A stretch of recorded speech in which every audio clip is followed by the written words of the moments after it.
दोस्तों कहते हैं कि हमें किताब पढ़नी चाहिए, उससे जो ज्ञान मिलता है वो हमारे मन मस्तिष्क में छप जाता है। उसी तरह अगर आप पढ़ नहीं सकते हैं तो सुनना चाहिए, क्योंकि सुनने से भी हमारे व्यक्तित्व का विकास होता है। हम अच्छी बातें सोचते हैं, अच्छी बातें करते हैं।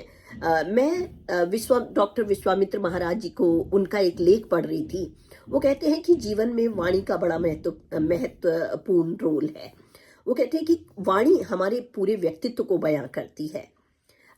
उनके अनुसार वो कहते हैं कि अपनी वाणी से किसी का घर मत तोड़िए, किसी का करियर बर्बाद मत करिए और किसी का दिल मत दुखाइए। तो वो एक छोटी सी कहानी इसकी सुनाते हैं कि वाणी किस तरह से व्यक्ति के चरित्र को बता देती है। तो वही कहानी मैं आपके साथ जल्दी से शेयर कर देती हूँ।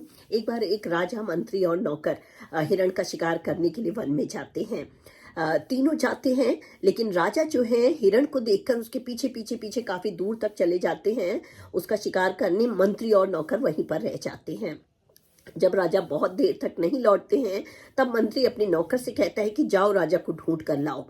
नौकर चला जाता है। नौकर देखता है, थोड़ी दूर पर जाता है, एक कुटिया बनी है, वहां पे एक अंधे साधु बैठे हुए थे। नौकर कहता है, ओ अंधे, क्या तुमने यहां से किसी व्यक्ति को गुजरते हुए देखा? साधु महाराज कहते हैं कि मैंने नहीं देखा। नौकर चला जाता है राजा को ढूंढने। थोड़ी देर बाद जब वो नहीं लौटता है तब मंत्री परेशान हो जाता है। मंत्री खुद आगे आ जाते हैं उनको ढूंढने कि मैं नौकर और साधु महाराज को ढूंढ के लाता हूँ। वो भी चलता जाता है, उसे कुटिया के आगे साधु महाराज बैठे दिखते हैं। वो कहते हैं, ओ साधु, क्या तुमने यहाँ से किसी दो व्यक्तियों को गुजरते हुए देखा है? साधु महाराज कहते हैं, मैंने तो किसी को नहीं देखा। नौकर भी चला गया, मंत्री भी चले गए और आपस में मिल नहीं पाते हैं। थोड़ी देर बाद राजा घूम फिर के उसी साधु के पास आते। वो कहते, साधु महाराज प्रणाम, क्या आपने यहाँ पर मेरे नौकर या दो व्यक्तियों को यहाँ से गुजरते हुए देखा? तब साधु महाराज कहते हैं, हाँ, आए तो थे मेरे पास। उनमें से पहला आपका नौकर, दूसरा मंत्री और आप राजा हैं। राजा वहां से चले जाते हैं। उसके बाद मंत्री, नौकर और राजा की भेंट होती है। तब वो कहते हैं, आखिर उस अंधे साधु को पता कैसे चला कि मैं राजा, आप मंत्री और ये?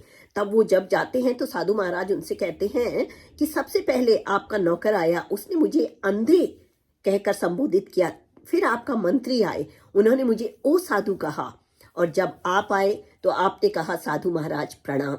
तो इससे आपके व्यक्तित्व का पता चलता है। तो दोस्तों, कहने का मतलब है वाणी का बहुत बड़ा रोल है।